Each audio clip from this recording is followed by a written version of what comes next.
तो बोलो जय श्री राम और शुरू करते हैं हम अपना काम। ये गणित के लिए अब टेलर सेट हम बना रहे हैं गणित के लिए, सेट 1 2023 324 AX इसका नाम, सभी प्रश्न अनिवार्य है।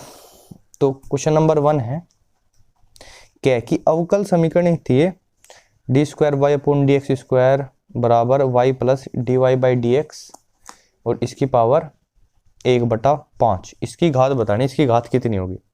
तो देखो यहाँ पर ये जो घात है इसकी फ्रैक्शन में है और ये फ्रैक्शन की घात हटाने के लिए दोनों साइड हमने पावर 5 कर दी, तो 5 से 5 कट के इधर तो पावर 1 बच जाएगी, ठीक है। और इधर इसकी d square Y upon D x square की घात कितनी हो जाएगी 5, ठीक है। तो सबसे ज्यादा इस समीकरण में घात कितनी होगी 5 होगी। फिर तो इस अवकल समीकरण की घात कितनी हो जाएगी 5 हो जाएगी। है कि कोस स्क्वायर एक्स का समाकलन बताना है क्या होगा। तो कोस स्क्वायर एक्स का समाकलन करते हैं, चलिए। तो वैसे बहुत सारे लोगों पे आता ही होगा तो खुद से करो, है नहीं। और जिन कुछ के तो आंसर भी शायद डायरेक्ट याद हो, cos square x D x. तो ये फॉर्मूला तो सबको पता ही होगा ना। कोस 2x को हम लिख सकते हैं 2 कोस स्क्वायर एक्स, तो दिख नहीं रहा इधर, 2 कोस स्क्वायर एक्स और -1। तो अगर इस 1 को इधर ले आऊं तो कोस 2x प्लस 1 बराबर हो जाएगा 2 कोस स्क्वायर एक्स के, ठीक है जी। और इस 2 को भी डिवाइड में ले आओ, यानी 1 प्लस कोस 2x बाई 2, ये वैल्यू होती है कोस स्क्वायर एक्स की, ठीक है। आगे से इसको डायरेक्ट याद रखना है, ठीक है। ऐसे ही साइन स्क्वायर एक्स भी हो जाएगा, अगर साइन स्क्वायर एक्स आया तो हो जाएगा 1 माइनस कोस 2x और बाई 2, ये ध्यान रखना। तो ये चीज़ हम इसमें यूज करेंगे, नहीं काम नहीं करती वाली, तो ये वाली। तो यहाँ पे रखते हैं कोस स्क्वायर एक्स की जगह integration 1 plus cos 2x upon 2, इसका इंटीग्रेशन करना है dx। तो इसको अलग अलग कर लेंगे एक बार, तो 1/2 dx अलग हो जाएगा और कोस 2x अपॉन 2 dx ये अलग हो जाएगा। इधर 1/2 बाहर और dx का समाकलन क्या हो जाएगा x हो जाएगा, प्लस इधर भी 1/2 बाहर, कोस 2x का समाकलन हो जाएगा साइन 2x अपॉन 2, ठीक है। 2 से डिवाइड भी करना है और प्लस c। तो आंसर हो गया हमारा x/2 प्लस 1/4 साइन 2x। जब मैं वीडियो बनाने बैठता हूँ तभी सब ले लो कर ये ले लो, ठीक है। तो ये आंसर हो गया भैया।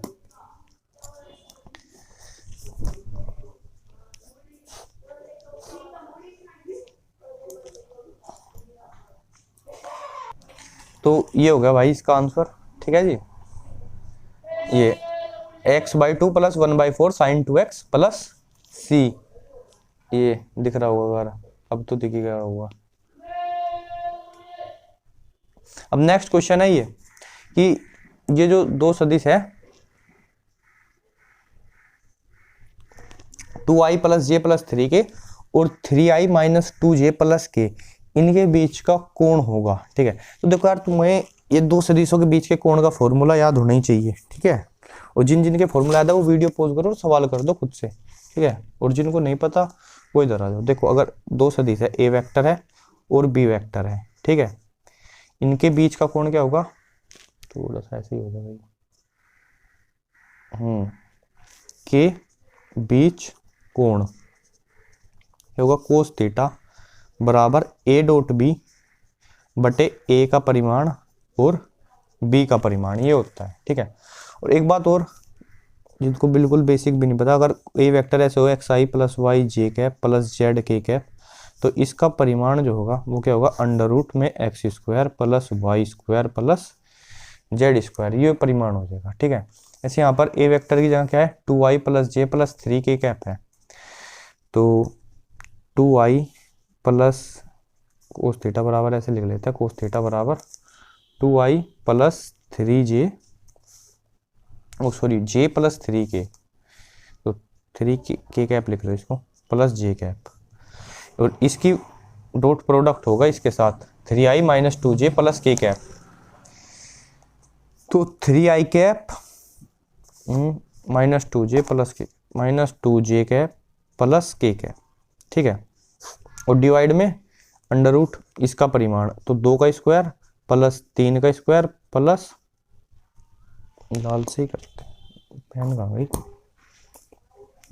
3 का स्क्वायर प्लस इधर 1 का स्क्वायर, ठीक है, इनटू इधर भी रूट में 3 का स्क्वायर प्लस -2 का स्क्वायर प्लस 1 का स्क्वायर। तो इनकी मल्टीप्लाई होगी तो क्या हो जाएगा, 2 की आई में होगी 6 और जे की जे में प्लस जे कैप की इधर इधर भैया ये थोड़ी गड़बड़ हो गई थी, तो माइनस के 2 और के कैप में प्लस 3, ये थोड़ा जे इधर लिखना चाहिए था मुझे, के इधर पर हो गया गड़बड़, कोई नहीं। बटे क्या है अंडर रूट में ये कितना आ जाएगा, 2 का स्क्वायर 4, 3 का स्क्वायर 9, 9 4 13, 1 14, तो रूट में 14 इंटू इधर ये भी कितना हो जाएगा, 3 का स्क्वायर 9 और -2 का स्क्वायर 4 ही होगा, 9 4 13 और 1 14, ठीक है।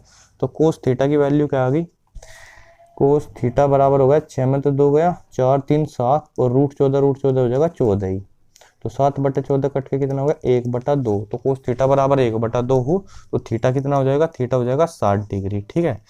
फिर से अगर जिनको नहीं पता इस फॉर्मूले पे गौर फरमाइए थोड़ा, तो 60 डिग्री इसका आंसर हो जाएगा। अगला क्वेश्चन देखते हैं कि दो परिमित समुच्चयों ए तथा बी के अवयव, बी में अवयव m तथा n है, तो ए से बी में कुल संबंधों की संख्या क्या होगी, ठीक है। तो एक बार इधर ध्यान से देखो, फिर से यही पेन आ गया, देखो अगर ए में m अवयव हो, एक ए कोई समुच्चय है, ठीक है, और उसमें m अवयव है,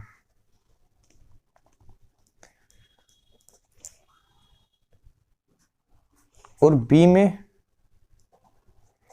n अवयव हो, तो जो उनका हम काटते गुणन करेंगे a क्रॉस b, उसमें कितने अवयव होंगे, उसमें mn अवयव होंगे, mn अवयव। अब भैया देखो काटते गुणन क्या होता है, अगर मैं समझा दूं, अगर a मान लिया a कोई वेक्टर, a कोई समुच्चय है 1 2 और b कोई समुच्चय है a b, तो इनका काटते गुणन a क्रॉस b हो जाएगा 1a 1b और 2a और 2b, ये हो जाएगा काटते गुणन, ठीक है। 2a और दिख जा 2b भी दिख जा कहीं से, तो 2b भी है भैया इसके आगे 2a के साथ होंगे, 2a 2b ऐसे,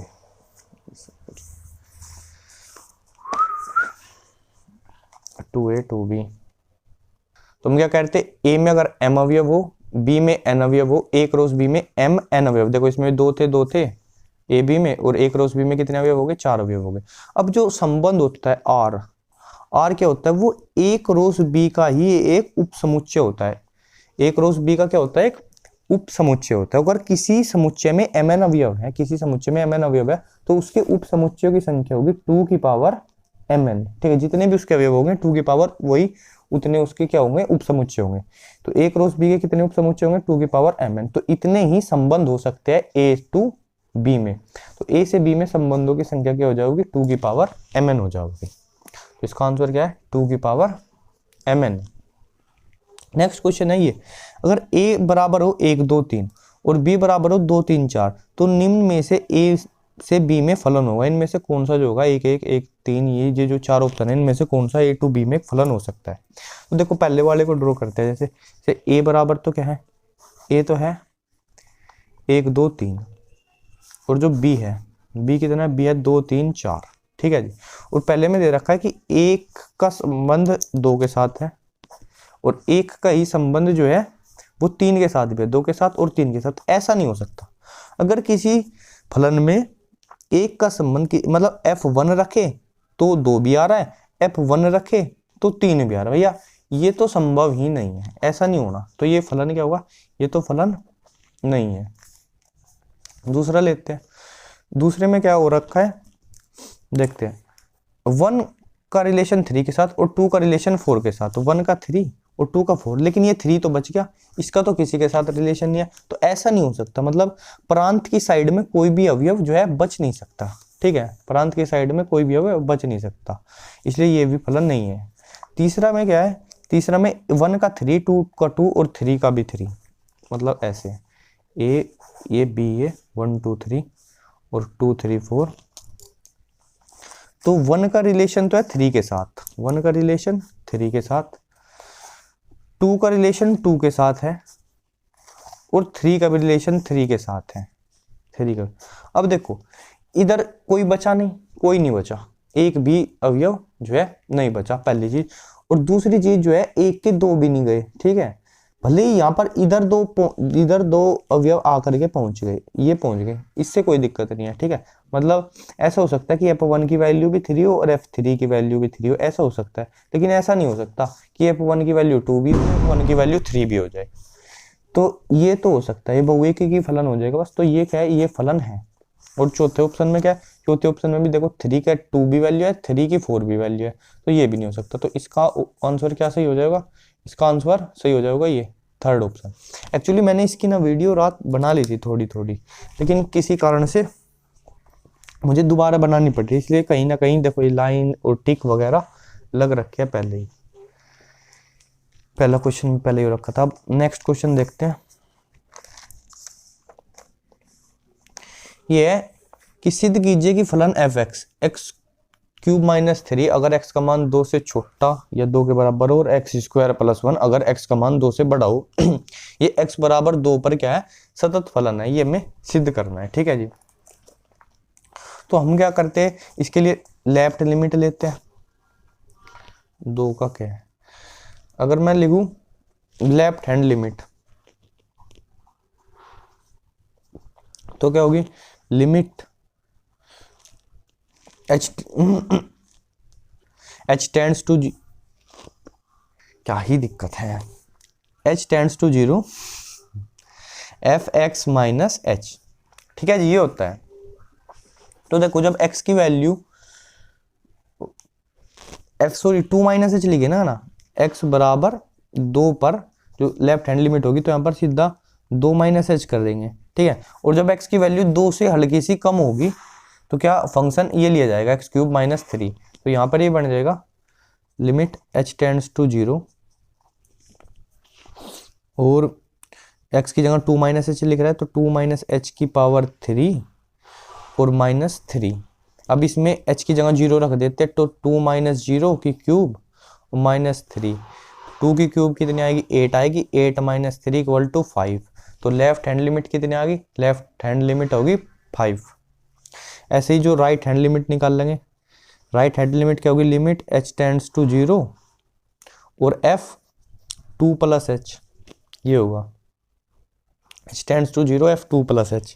और जब x की वैल्यू 2 से ज़्यादा होगी तो फंक्शन क्या लिया जाएगा, x² + 1 लिया जाएगा, ठीक है। तो ये होगा limit h tends to 0 2 plus h का स्क्वायर प्लस 1, x की जगह ये 2 प्लस h रखना है बस। अब इसमें h की वैल्यू क्या कर देनी है, x की वैल्यू 0 रख देंगे, तो 2 प्लस 0 का स्क्वायर प्लस 1, 2 का स्क्वायर 4 प्लस 1 बराबर 5।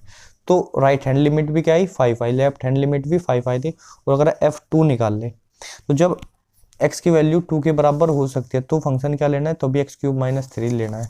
तो f2 बराबर 2 की क्यूब माइनस 3, ये भी कितना आएगा, 5 आएगा। तो लेफ्ट हैंड लिमिट बराबर राइट हैंड लिमिट के और बराबर f2 के, अतः फलन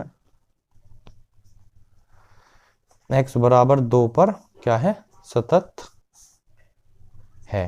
अतः फलन x बराबर 2 पर सतत है। अब नेक्स्ट क्वेश्चन पे तो स्टार लगा हुआ है, तो कटा हुआ है। इससे अगला देखते हैं। ये कह रहा है कि सिद्ध कीजिए कि f1 बराबर f2 बराबर 1 हो, ठीक है, यानी f फलन में 1 का मान भी 1 दे, 2 का मान भी 1 दे, लेकिन जब x का मान 2 से बड़ा हो जाए तो fx का मान क्या है, x माइनस 1 आए, ठीक है। द्वारा परिभाषित फलन fx आच्छादक तो है परंतु एक ही नहीं है। देखो अगर मैं ये आपको बना के दिखाऊं, ये फलन क्या है, n to n में है, तो ये कुछ कैसे बनेगा, तो ये देखो ऐसे 1 2 3 4 5 ऐसे चलती जा रही है इधर, और इधर भी 1 2 3 4 5 ऐसे चलती जा रही है। तो देखो f1 की वैल्यू तो क्या है, 1 है, और f2 की वैल्यू भी 1 है। फिर क्या है, fx की वैल्यू जो होती है, उसके बाद fx की वैल्यू x माइनस 1 आती है, यानी 3 की वैल्यू 2 आएगी, 4 की वैल्यू 3 आएगी, 5 की वैल्यू 4 आएगी, ऐसे ऐसे ऐसे चलता रहेगा। तो इसमें मेरे को साफ दिख रहा है कि भैया ये 2 आदमी जाकर के 1 पे मिल रही है, ठीक है, तो एक कई की तो ये बिल्कुल नहीं है। बाकी अगर मैं इधर कोई भी वैल्यू ले लूँ, जैसे मैंने 4 ली, तो उसके लिए मुझे 4 + 1 5 इधर मिल जाएगा। ठीक है, अगर मैं इधर सहप्रांत में कोई भी अवयव 4 लूँ, उसके लिए मुझे 4 + 1 5 या 5 लूँ तो 5 + 1 6 इधर मिल जाएगा। ठीक है, यानी इधर का कोई भी अवयव खाली बचेगा नहीं। ठीक है, तो मतलब ये आच्छादक हो जाएगा। ठीक है, इसको लिखते हैं। अब इसको लिखेंगे कैसे, क्योंकि F1 और बराबर F2 के दोनों का मान 1 दे रखा है, परंतु 1 और 2 ये दोनों संख्या थोड़े ही ना बराबर होती हैं, ये दोनों एक थोड़े ही है, दोनों तो अलग अलग है। दो चीज एक चीज में मिल जाए, 1 2 के बराबर नहीं है, इसलिए फलन F एक ही नहीं है। ठीक है, इसके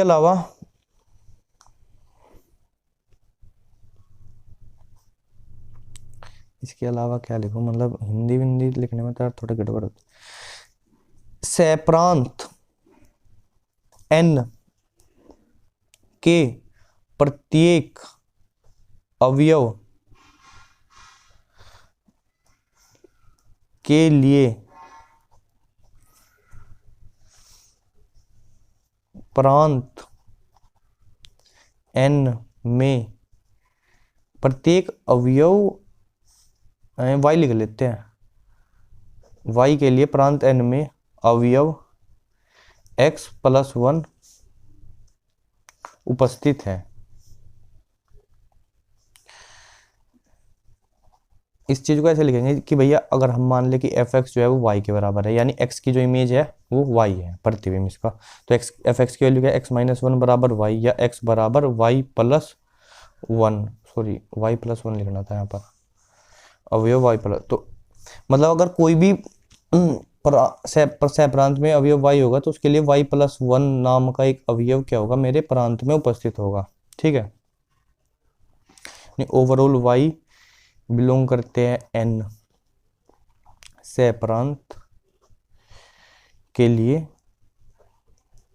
x बराबर y + 1 अवयव है n का प्रांत का, यानी हर एक के लिए कोई ना कोई उसका क्या बोलते हैं इसको, पूर्व प्रतिबिंब है। अतः फलन क्या है, आच्छादक है, आच्छादक है। यहां अर्थार्थ लिख देते हैं, अर्थार्थ यदि। ठीक है जी, तो वैसे 1 नंबर में कुछ ज़्यादा लैंग्वेज होगी है या, लेकिन क्वेश्चन समझ में आना चाहिए आपके। यहाँ जो भी अवयव होगा 3 उसके लिए कोई ना कोई अवयव इधर मिलेगा ही, उससे एक ज़्यादा, जिससे कि ये क्या होगा, फलन आच्छादक होगा, यानी कोई बचेगा नहीं। अगला क्वेश्चन क्या है कि ये दिया है कि 2pa प्रोबेबिलिटी ए के होने की बराबर है p के होने की प्रोबेबिलिटी के p a के होने के डबल बराबर है 5/13, और pa/b बराबर है 2/5, तो p a यूनियन b का मान बताओ। तो ये देखो pb की वैल्यू तो कितनी है, 5/13, और यही वैल्यू 2pa के भी बराबर है, तो 2 से डिवाइड करेंगे तो pa की वैल्यू कितनी हो जाएगी, 5/26 हो जाएगी, और pa/b इसको मैं ऐसे लिख सकता हूँ, p/b अपॉन pb, और pa/b की वैल्यू कितनी है, 2/5, तो 2/5 equal to p/b upon pb की वैल्यू कितनी है, 5/13, तो 5/13, 13 तो ऐसे ऊपर चले जाएगा, ऐसे ही लिख लेते हैं 5/13। ठीक है, तो इससे कैंसिल होगा, या इसकी इधर ही मल्टीप्लाई कर दो 5/13 की पूरे की, तो 2/5 गुणा 5/13 बराबर आ गया p/b के। p/b का मान कितना आ जाएगा, 2/13। निकालना क्या है इस क्वेश्चन में, निकालना है pa यूनियन b। तो pa यूनियन b का फॉर्मूला क्या है, pa यूनियन b बराबर pa + pb माइनस के pa/b। pa की वैल्यू कितनी है, 5/13, pb की कितनी है, 5/26, माइनस p/b कितनी है, 2/13, तो आंसर कितना आ जाएगा, 26 एलसीएम ले लो, 5 दूनी 10 प्लस 5 और माइनस के 2 दूनी 4, तो आंसर हो जाएगा इसका 11/26। दिया कितना है, दूसरे का 11/26 ये। अब ढह क्या कह रहे, इस समीकरण को हल करना है। इसको हल करने में क्या भैया, ये 7x इधर आ गया, 8x में तो 7x बचेगा, तो कितना बचेगा, x बचेगा, ठीक है। और ये 4 इधर घटा में, 8 में से 4 गया 4, तो इसको उत्तर आ जाएगा कि x छोटा है 4 से, ये इसका आंसर आ जाएगा। बहुत सिंपल। अगला है कि बिंदुओं 2 -5 1 तथा 1 4 -6 को मिलाने वाली रेखा पर उस बिंदु के निर्देशांक ज्ञात कीजिए जो उस रेखा को 2:3 के अनुपात में अंतः विभाजित करता है। ये ध्यान रखना इसका फॉर्मूला भी। मान लिया वो जो बिंदु है, मान लिया कि वो बिंदु जो है वो आएगा XYZ, ठीक है। तो XYZ की वैल्यू क्या आ जाएगी, XYZ की वैल्यू आ जाएगी 3 गुना, तो ये पहले वाला बिंदु 3 गुना 2, थोड़ा सा ऊपर हुआ, माइनस के 5 और 1 प्लस 2 गुना दूसरे वाला बिंदु 1 4 -6 और बटे 3 और 2 5, तो आंसर आ जाएगा हमारा 3 दूनी 6 और 2 एकम 2 6 और 2 8 8/5 कोमा माइनस के 15 3 पंजे 15 माइनस के 15 और 4 दूनी प्लस के 8, तो माइनस के 7 बचा, माइनस के 7/5 और 3 एकम 3 और माइनस के 12, 3 में से 12 गए तो माइनस के 9/5, तो ये बिंदु आ जाएगा XYZ, ठीक है। फॉर्मूला होता है इसका ये कि अगर पहला बिंदु है दूसरा बिंदु भी है तो m, अगर m अनुपात n में विभाजित कर रहा है तो NA प्लस MB बटे M प्लस n, ये फॉर्मूला तो अंत विभाजन का। भाई ये भी जब विभाजन हो तो प्लस की जगह माइनस आ जाता है। अब अगला है कि ये दिया है A वेक्टर दे रखा है, B वेक्टर दे रखा है, तो उस त्रिभुज का क्षेत्रफल ज्ञात कीजिए जिसकी दो भुजाओं को A वेक्टर और B वेक्टर प्रदर्शित करते हैं, ठीक है। ओके, तो उसका फॉर्मूला उस त्रिभुज का क्षेत्रफल हो जाता है। देखो अगर कोई भी त्रिभुज हो, सिंपल सी बात बताओ, कोई भी त्रिभुज है ऐसे, ठीक है, इसकी एक भुजा A है दूसरी भुजा B है, तो इसका और इन दोनों के बीच का कोण है थीटा, तो इस त्रिभुज का क्षेत्रफल हो जाएगा 1/2 AB साइन थीटा, ये हो जाता है त्रिभुज का क्षेत्रफल। कोई भी दो भुजा दे रखी हो, ठीक है। ये अब देखो इसमें क्या, दो वेक्टर दे दिए A क्रॉस B, हमें पता है A क्रॉस B का अगर मैं परिमाण निकाल लूँ तो A अगर B साइन थीटा तो वैसे ही आ जाएगा, ठीक है। अब 1/2 और चाहिए, तो 1/2 AB साइन थीटा यानी 1/2 और A क्रॉस B का परिमाण मिल जाए तो क्या हो जाएगा, मेरा त्रिभुज का क्षेत्रफल आ जाएगा, ठीक है। तो अब A क्रॉस B निकाल लेते हैं, A वेक्टर और B वेक्टर दे रखा है, A क्रॉस B क्या आ जाएगा, A क्रॉस B निकालने के लिए सारणिक का प्रयोग करना पड़ेगा, I J K, black pen कहाँ है, ओके। और जो है I, ये वैल्यू क्या है पहले वाले वेक्टर में 3 -1 और 5, तो लिख लेते 3 -1 और 5, और दूसरे में क्या 1 2 और -1, तो 1 2 और -1 ये होगी। तो A क्रॉस B क्या हो जाएगा, I कैप में इसकी भाई ये हटा इसकी मल्टीप्लाई -1 -1 की 1 हो जाएगी, और माइनस बीच में लगाएंगे 2 पंजे 10, उसके बाद माइनस का J लगाया, ये हटा माइनस का 3 और इसकी मल्टीप्लाई इधर -5, फिर प्लस के कैप लगाएंगे, ये हटा 3 दूनी 6 माइनस माइनस प्लस हो जाएगा +1, तो A क्रॉस B वेक्टर क्या आ जाएगा, माइनस के 9 I कैप और -8 और प्लस हो जाएगा प्लस के 8 J कैप और प्लस के 7 K कैप, ये आ गया। और A क्रॉस B का अगर परिमाण निकालना है तो क्या हो जाएगा, अंडर रूट में -9 का स्क्वायर 81 प्लस 8 का स्क्वायर 64 और 7 का स्क्वायर 49, तो क्या आंसर आ जाएगा इसका, 9 1 10 10 4 14 का 4 का कैरी 1, 6 4 10, 10 18 1 19, अंडर रूट में 194 ये आ गया। और त्रिभुज का क्षेत्रफल क्या हो जाएगा? त्रिभुज का क्षेत्रफल हो जाएगा 1/2, एक रोस भी आना था ना भैया, तो 1/2 एक रोस बी यानी कि 1/2 अंडर रूट में 194। और जो भी मात्रक होगा इसका, मात्रक या मात्रक क्षेत्रफल का मात्रक कुछ भी हो सकता है, या सेंटीमीटर मीटर वगैरह तो सेंटीमीटर स्क्वायर, या ऐसा बोल लो वर्ग इकाई क्षेत्रफल के लिए वो भी मात्रक यूज कर देते हैं। तो ये हो जाएगा। क्वेश्चन है अगला 3 के कि भैया ए जो है ये अवयव दे रखा है cos theta sin theta minus sin theta cos theta, तो सिद्ध कीजिए कि a क्यूब का मान ये हो गया cos 3 theta sin 3 theta minus sin 3 theta और cos 3 थीटा, ये हमें सिद्ध करना है। ओके, तो भैया इस a से हमें a क्यूब निकालना पड़ेगा। a क्यूब निकालने से पहले हमें a स्क्वायर निकालना पड़ेगा, ठीक है जी।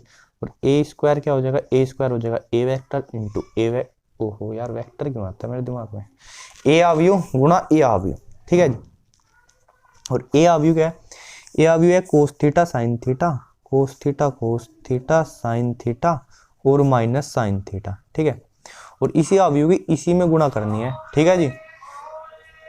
सूंड ले, खोल ले, स्टोल ले, यहीं बेच दो सब कुछ sin थीटा और cos थीटा, ठीक है जी।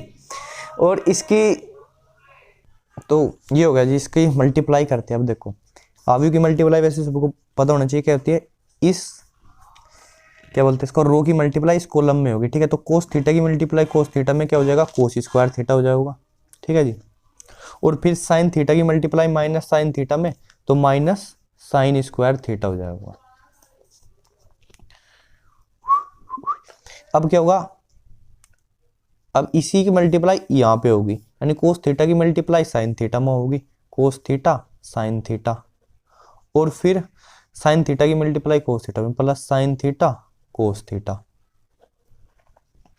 ठीक है जी। अब इधर इस रो की मल्टीप्लाई इस कॉलम में होगी, माइनस का कोस थीटा साइन थीटा, और जी यहां पर भी माइनस का कोस थीटा साइन थीटा, ठीक है जी।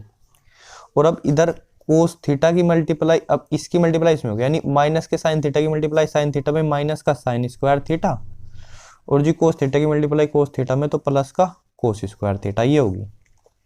अब एक बात मेरी ध्यान से सुनिए आप, cos square theta minus sine square theta ये फॉर्मूला होता है कोस 2 थीटा का। किसका जी? कोस 2 थीटा। इधर कोस थीटा साइन थीटा और कोस थीटा साइन थीटा जुड़ के 2 कोस थीटा साइन थीटा हो जाएगा, और 2 कोस theta sine theta 2 sign theta cos theta, ये फॉर्मूला होता है साइन 2 थीटा का जी, ठीक है जी।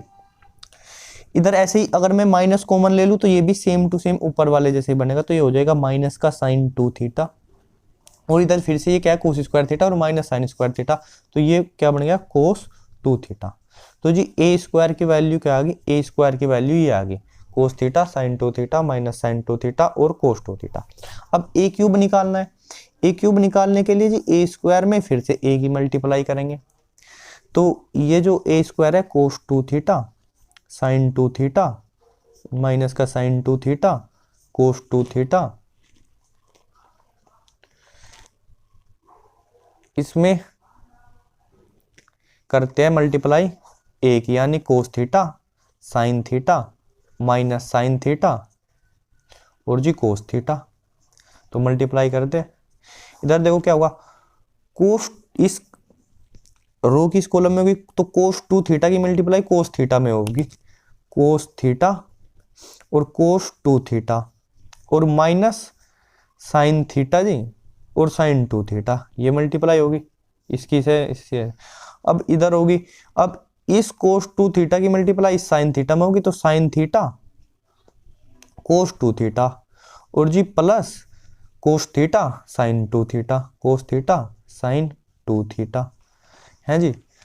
थोड़ा सा ऊपर कर लो जी, और नहीं होता तो इसी को उठा ले रहे बाबा, उठा लिया रे। ओके ओके, अब इधर मल्टीप्लाई करेंगे माइनस कोस थीटा की माइनस साइन 2 थीटा में, तो माइनस लिख लेते हैं साइन 2 थीटा कोस थीटा और फिर माइनस ये आएगा माइनस का कोस 2 थीटा और साइन थीटा। और इधर क्या आएगा, इधर माइनस साइन 2 थीटा की साइन थीटा में, तो माइनस के साइन थीटा साइन 2 थीटा और फिर प्लस के कोस थीटा और कोस 2 थीटा। ये हो गया। अब एक बात मेरे ध्यान से सुनो, फॉर्मूला होता है जी कोस ए कोस बी माइनस साइन ए साइन बी। ये फॉर्मूला होता है कोस ए प्लस बी का। तो cos theta cos 2 theta minus sine theta sine 2 theta, ये हो जाएगा कोस थीटा प्लस 2 थीटा, है जी। ऐसे sine theta cos 2 theta plus cos theta sine 2 theta, ये हो जाएगा formula sine theta plus 2 theta का, ठीक है जी। क्योंकि sine a cos b plus cos a sine b होता है sine a plus b. Same to same चक्कर यहाँ है, बस यहाँ पर दोनों के आगे माइनस लगा है, तो ये हो जाएगा माइनस के साइन थीटा प्लस 2 थीटा। और इधर इधर भी ये वाला जो है ना सेम लिखा हुआ है, cos theta cos 2 theta cos theta cos 2 theta minus sine theta sine 2 theta minus sine theta sine 2 theta. तो ये भी क्या होगा कोस थीटा प्लस 2 थीटा, ठीक है जी। तो ये क्या हो गया, ये कोस 3 थीटा बन गया, इधर इधर साइन 3 थीटा बन गया, इधर थीटा प्लस 2 थीटा 3 थीटा हो जाएगा नहीं जी। और इधर माइनस का साइन 3 थीटा और इधर कोस 3 थीटा, इनको लगा दो व्यू, और ये हो गया जी। ए क्यूब की वैल्यू हमने निकाल डाली, ए की वैल्यू जबकि हमको जो भी दी थी क्वेश्चन में उससे हमने ए क्यूब, ये हो गया। तो ये हो गया प्रूफ। अब नेक्स्ट क्वेश्चन देखते हैं, इसमें क्या है, कहाँ पे था ये, यहाँ पे था ये रहा। अब थोड़ा सा नीचे आ जा भाई, नीचे नीचे नीचे नीचे ऊपर ऊपर ऊपर।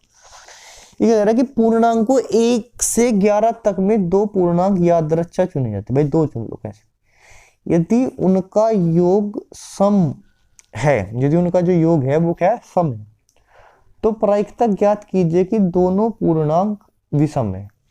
अरे तो 11 तक में से कोई भी दो पूर्णांक चुने और दोनों के दोनों विषम होने चाहिए, ठीक है। दोनों के दोनों में कितने चुने, वैसे विषम चुने, और उनका योग क्या होना चाहिए, भाई दो विषम का योग सम ही होता है। दो विषम का योग तो क्या होता है, सम ही होता है। तो देखो 11 में से दो पूर्णांक, 11 में से दो पूर्णांक चुनने की कुल संभावना कितनी हो जाएगी, 11C2 ये हो जाएगी। अब देखो 11 में से, इनमें से 1 से 11 में विषम कितने हैं, 1 3 5 7 9 और 11 कितने हैं, 6। और इन 6 में से ही मुझे क्या करना है, कोई भी दो पूर्णांक चुनने हैं। तो 6 में से दो पूर्णांक चुनने की प्रोबेबिलिटी 6C2 हो जाती है। जिसको इसका मतलब नहीं पता, एक बार जल्दी से देखो, अगर NPR ऐसे लिखा हुआ है तो उसका मतलब होता है n factorial upon r factorial into n minus r का फैक्टोरियल, ठीक है। और फैक्टोरियल का मतलब बताओ, जैसे कहीं ऐसे लिख रहा है 5 फैक्टोरियल, तो 5 फैक्टोरियल होता है 5 इंटू 4 इंटू 3 इंटू 2 इंटू 1, ये होता है, ठीक है। और एक बात और ध्यान रखना, 0 फैक्टोरियल कहीं भी आएगा उसका मान 1 होगा, ठीक है।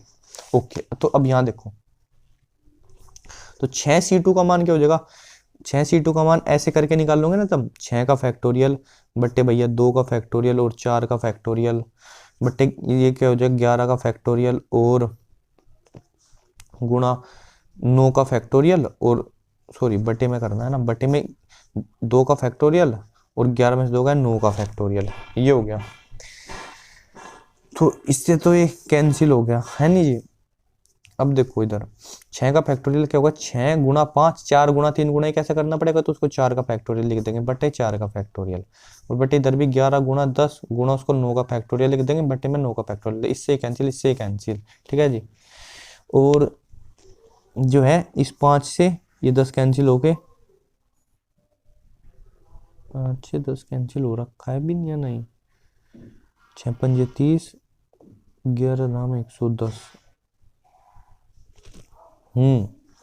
2 आ जाएगा, और इस 2 से 6 कैंसिल हो गए 3 आ जाएगा, तो इसका आंसर आ जाएगा 3/11, ये उत्तर आ जाएगा इसका। इन्होंने कुछ अलग ही आंसर दे रखा है, पता नहीं कि भांग खा के आंसर लिखे या हमारी कुछ गलती होगी जी, पता नहीं। बट आई थिंक जो मैंने करा वो क्या है, ठीक है, इसमें प्रायिकता से निकल जाएगी कुल संभावनाएं और 2 चुनने की जो संभावनाएं हैं। अब क्वेश्चन नंबर 4 का क्या देखते हैं, कह रहा है कि फलन R2R में fx एक फलन है fx बराबर sin x, और दूसरा फलन g है R2R में gx है x²। तो fx का तथा gx का परिसर हमें ज्ञात करना है। परिसर मतलब ये वैल्यू कहाँ से कहाँ तक, वैसे तो सबको पता है sin x की वैल्यू मिनिमम -1 से और +1 तक जा सकती है। तो देखो जैसे मेरा फंक्शन है एफ एक्स बराबर साइन एक्स, है जी, ऐसे ही तो है। मैं ऐसे बोल देता हूँ कि भाई मैंने माना कि जो एफ एक्स है नहीं वो क्या है, वो वाई है, तो साइन एक्स बराबर वाई होगा, तो एक्स की वैल्यू क्या होगी, साइन इनवर्स वाई हो जाएगी। ठीक है, अब मैं वाई का ऐसे क्या मान रख सकता हूं कि एक्स का मान एक रियल संख्या है। ठीक है, तो अगर 4x बिलोंग करता है आर के, सभी जो एक्स अगर आर के लिए बिलोंग कर रहा है, तो भैया y जो होना चाहिए, क्योंकि साइन इनवर्स जो फंक्शन है वो डिफाइन होता है -1 से +1 के, तो y बिलोंग करना चाहिए -1 से लेके +1 तक। ठीक है जी, तो इस फलन का परिसर क्या हो जाएगा, अतः फलन का परिसर क्या हो जाएगा, -1 से 1 तक हो जाएगा। एक बात ध्यान से सुनो, अगर मैंने ऐसे रख दिया साइन इनवर्स 2, ऐसे नहीं कि इसका मान नहीं आएगा, इसका मान आएगा, लेकिन जिसको इसका मान आएगा नहीं x बराबर, तो ये x जो होगा एक कॉम्प्लेक्स नंबर आएगा। ठीक है जी, कॉम्प्लेक्स नंबर आएगा, यानी सम्मिश्र संख्या आएगी। ठीक है, वास्तविक संख्या रियल संख्या में नहीं आएगा। तो रियल संख्या में वैल्यू के लिए मुझे y की वैल्यू कहां से कहां तक रखनी पड़ेगी, -1 से लेके 1 तक रखनी पड़ेगी। इसलिए जो इसका परिसर है वो क्या है, वो -1 से 1 तक है। दूसरे में एफ एक्स जी एक्स बराबर एक्स स्क्वायर है ना, उसको करते हैं। यहाँ देखो, ये इससे तो आपको बहुत बढ़िया समझ में आएगा। जी एक्स बराबर एक्स स्क्वायर है, हम मान लेंगे कि माना जी एक्स का मान जो है वो वाई है, तो एक्स स्क्वायर बराबर वाई हो गया, और एक्स की वैल्यू √y होगी। अब इसमें बताओ मैं y की ऐसी क्या वैल्यू रखूं कि x की वैल्यू रियल नंबर में, देखो y की वैल्यू क्या, मैं इसमें -2 नहीं रख सकता हूँ, -2 रखी तो x की वैल्यू क्या होगी, रूट में -1, क्या वो होता नहीं, होता है कॉम्प्लेक्स नंबर होता है। लेकिन अगर मेरे को रियल नंबर में चाहिए तो y की वैल्यू मुझे कहां से कहां तक रखनी पड़ेगी, 0 से लेके इन्फिनिटी तक, इसके बीच में रखनी पड़ेगी। अगर माइनस की दी तो क्या हो जाएगा, ये रियल नंबर में नहीं रहेगा। तो y की वैल्यू कहां से कहां तक हो सकती है, मतलब y की अगर इनमें से कोई भी वैल्यू लूंगा तो x की वैल्यू क्या होगी, एक रियल नंबर आएगी। ठीक है, अतः फलन का जो परिसर है वो कितना हो जाएगा, वो 0 से लेके इन्फिनिटी तक ये होगा। ठीक है, निगेटिव नहीं ले सकते, जबकि x की वैल्यू इसमें अगर मैं निगेटिव लूं, या दूसरी ये समझो कि एक्स स्क्वायर मुझे क्या क्या वैल्यू दे सकता है निकाल के, अगर मैं इसकी x की वैल्यू निगेटिव रखूं तो भी एक्स स्क्वायर की वैल्यू तो पॉजिटिव ही होगी, और x की वैल्यू पॉजिटिव रखूं तो भी एक्स स्क्वायर की वैल्यू पॉजिटिव रहेगी, जब भी मैं x रियल नंबर में से रखूंगा। तो इसलिए एक्स स्क्वायर की वैल्यू क्या हो सकता है, 0 से इन्फिनिटी के बीच में हो सकती है। ऐसे इस फलन में x की वैल्यू में कुछ भी रखूं रियल नंबर में, साइन x की वैल्यू क्या होगी, साइन x की वैल्यू -1 से और 1 के बीच में ही होगी हमेशा, है जी। तो ये होता है इसका मतलब परिसर का, तो ऐसे आप निकाल सकते हैं। अब नेक्स्ट क्वेश्चन क्या है, नेक्स्ट क्वेश्चन क्या है कि प्रायिकता दिया है पी ए बराबर 1/2 है और पी बी बराबर क्या है 1/3 है, थोड़ा जूम कर लेते हैं, और पी ए यूनियन बी बराबर 2/3 है। तो सिद्ध कीजिए कि घटनाएं जो है वो स्वतंत्र है।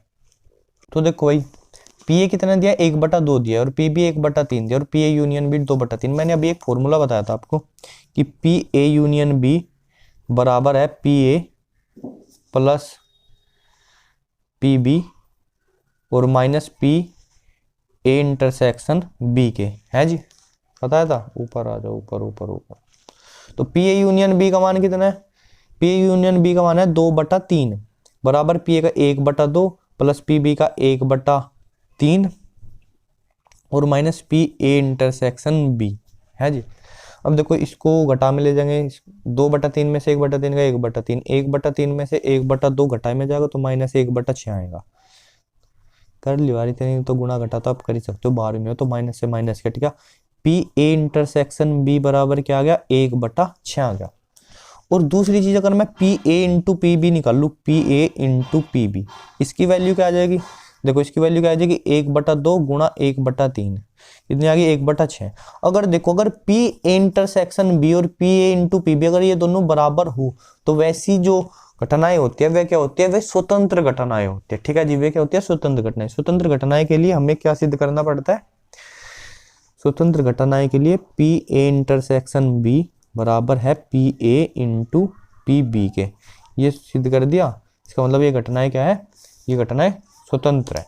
ओके जी, सिंपल सी बात है। अब देखो अगला क्वेश्चन क्या कह रहा है कि ये ए वेक्टर है, ये बी वेक्टर है और ये सी वेक्टर है। इस प्रकार है कि ए प्लस लैम्डा बी जो है वो सी पर लंब है, तो लैम्डा का मान ज्ञात करें। तो पहले हम 1 बटा लैम्डा बी का मान ज्ञात कर लेते हैं, है जी। देखो जी, ओके, ए वेक्टर बराबर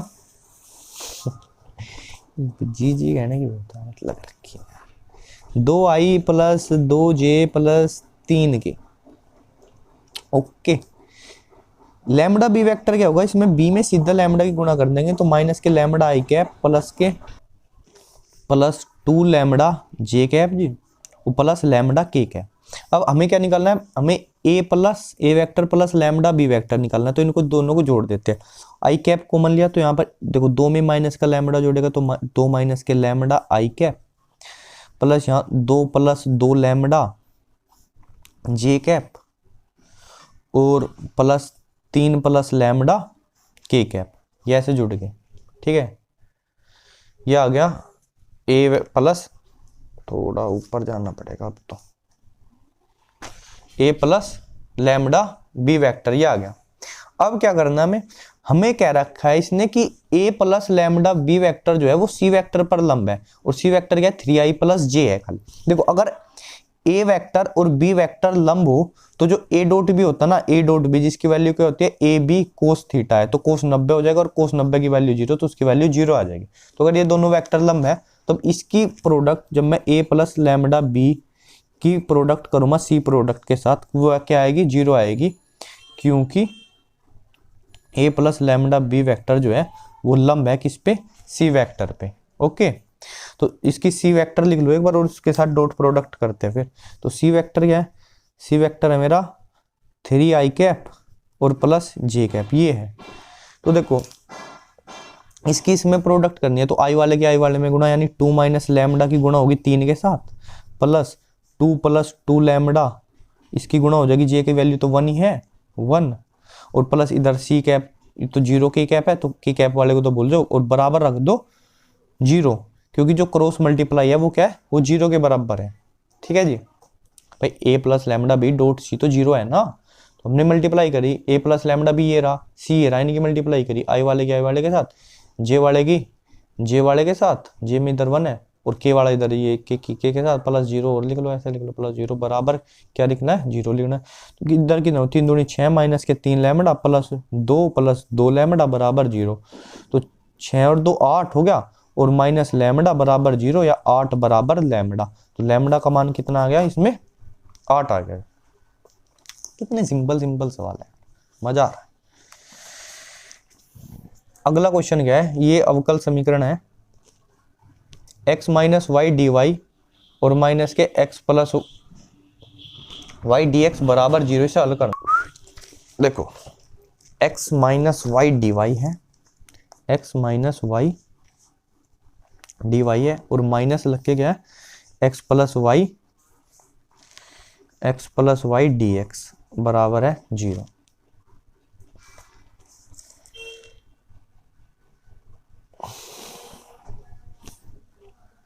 इसको इधर ले जाता हूं मैं, ठीक है जी। तो x minus y d y, blue pencil होंगे यहाँ पर, और बराबर इसको इधर लेके बराबर में, तो x plus y into d x हो गया। तो अब देखो क्या करना है, इस dx को इधर भाग में ले जाते हैं dy के, dy बाई dx, और इस x माइनस वाई को इस x प्लस वाई के भाग में ले जाते हैं, x प्लस वाई और बटे में x माइनस वाई। थोड़ा सा भैया जूम कर लेते हैं, साफ नहीं दिख रहा, और ब्लैक पेन से लिख लेते हैं। ओके, अब देखो ये वाली इक्वेशन कैसी है, यहाँ भी x की घात 1 है, y की घात 1, यहाँ भी x की घात 1, y की घात 1, तो होमोजीनियस इक्वेशन है, ठीक है, जिसमें ऊपर नीचे घात क्या है सेम है, एक है। तो ऐसी इक्वेशन में हम क्या करेंगे, ऐसी इक्वेशन में हम क्या करेंगे, हम मान लेंगे माना y बराबर है कुछ m गुणा x, m भी क्या है कॉन्स्टेंट नहीं है, कोई फंक्शन है x का ही, और m ऐसे मान लिया y बराबर mx। अब दोनों साइड x के सापेक्ष अवकलन करेंगे, तो y का dy बाई डी एक्स, इधर m को ऐसे कैसे ही रखा, x का अवकलन क्या हो जाएगा 1 हो जाएगा, प्लस x को ऐसे ही रखा, m का क्या हो जाएगा dm अपॉन dx हो जाएगा, ऐसे अवकलन करा। तो dy बाई डी एक्स की वैल्यू क्या आ गई हमारे पास, क्या आ गई m प्लस के x into d m by D x. ये वैल्यू इधर dy बाई डी एक्स में शिफ्ट कर देंगे और y की वैल्यू mx लिख देंगे। तो dy बाई डी एक्स की जगह क्या आ जाएगा, m प्लस के x d m upon D x बराबर इधर x ऐसे का ऐसे ही, y की वैल्यू mx और बटे में x ऐसे का ऐसे ही, और इधर भी y की वैल्यू क्या होगी, mx होगी। ठीक है, तो ये हो गया m plus x d m upon D x. इधर से देखो x कॉमन आ जाएगा और नीचे से भी x कॉमन आ जाएगा, कट जाएगा, x अपॉन एक्स ऐसे कॉमन आ कट जाएगा, यहाँ बचेगा 1 प्लस एम और इधर बचेगा 1 माइनस एम। ठीक है, और अब ये जो m है ये इधर घटा में चला जाएगा, ये m इसको घटा में चले जाएगा। आगे देखो m उधर चले जाएगा तो इधर क्या बचेगा, इधर बचेगा x d m by D x, ये बचा इधर, और इधर क्या है, इधर है 1 plus m upon 1 minus m और घटा में आ जाएगा m, ये m आ गया घटा में। तो x d m upon D x बराबर इधर क्या करेंगे, एलसीएम लेके इसको सोल्व करेंगे, 1 माइनस एम ये होगा 1 प्लस एम और इधर इसकी मल्टीप्लाई माइनस 1 की m में m और माइनस माइनस प्लस क्या होगा, m स्क्वायर हो जाएगा। ओके, अब इस माइनस एम से ही प्लस एम तो कैंसिल हो गया, ये क्या बचा, ये बचा x d m upon D x बराबर 1 plus m square upon 1 minus m, ये हो गया। अब क्या करेंगे, ये m वाली टर्म इधर ले आएंगे dm के मल्टीप्लाई में और dx बाई एक्स इधर ले जाएंगे, यानी 1 minus k m upon 1 plus m square इधर साइड लाए तो ये ऊपर मल्टीप्लाई में जाएगा, डिवाइड में इंटू dm इक्वल टू इधर क्या होगा dx बाई एक्स, ये हो गया। अब क्या कर देंगे, दोनों साइड इंटीग्रेशन लगा देंगे, इंटीग्रेशन करेंगे अलग। इंटीग्रेशन में क्या करेंगे, इसको अलग अलग कर लेंगे, यानी एक तो 1 के अपोन में 1 प्लस एम स्क्वायर कर लेंगे dm और माइनस एक m के अपोन में 1 प्लस एम स्क्वायर dm और बराबर इधर dx बाई एक्स, ये हो गया। अब देखो ये याद होना चाहिए आपको, 1 upon 1 plus m square d x, इसका समाकलन करेंगे तो इसका समाकलन हो जाएगा tan inverse m, tan inverse m हो जाएगा माइनस। अब इधर अगर मैं 2 की मल्टीप्लाई कर दूं और 2 से डिवाइड कर दूं, ठीक है, और फिर अगर 1 प्लस एम स्क्वायर को t मान लूं तो 2m और जो ये dm है 2m इंटू डी एम उसका क्या हो जाएगा, dt हो जाएगा, और 1/t का होता है log t। तो भैया इसका समाकलन करके देखना खुद से, ये इतना वो समाकलन तो आना चाहिए, इसका समाकलन आ जाएगा 1/2 log 1 प्लस एम स्क्वायर, और इधर क्या है dx अपॉन x का समाकलन क्या हो जाएगा log x, और प्लस एक लगा देते हैं कांस्टेंट c या log c, कैसे भी हम लिख सकते हैं, तो log c लिख लेते हैं, चलो कोई फर्क नहीं पड़ता वैसे उससे इतना।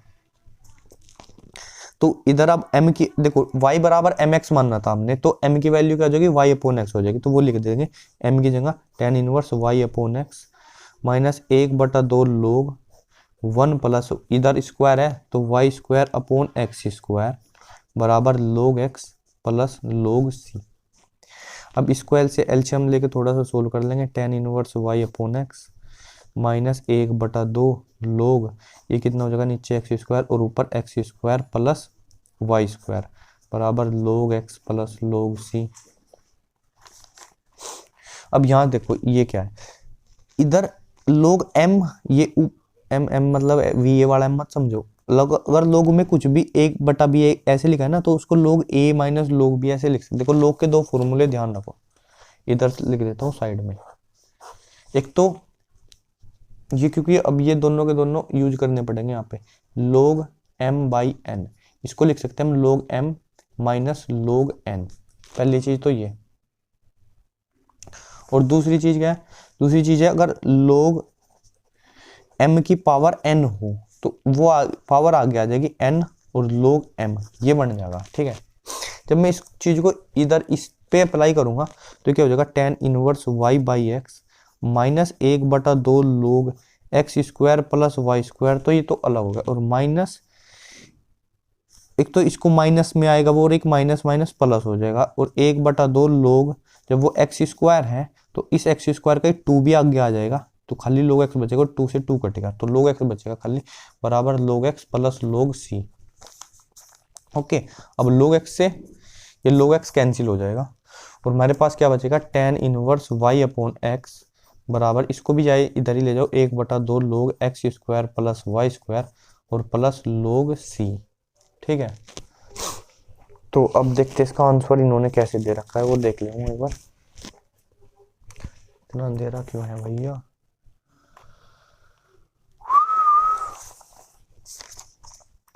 तो आंसर में इसका tan inverse y upon x minus, ये तो इसको माइनस में ही रखा है, और log c को बस c लिख दे भाई। log c अब भी तो एक कांस्टेंट ही है, तो इसको c भी लिख सकते हैं खाली, ठीक है, क्योंकि कांस्टेंट को फिर से तो वही सेम आंसर हमारा आ चुका है।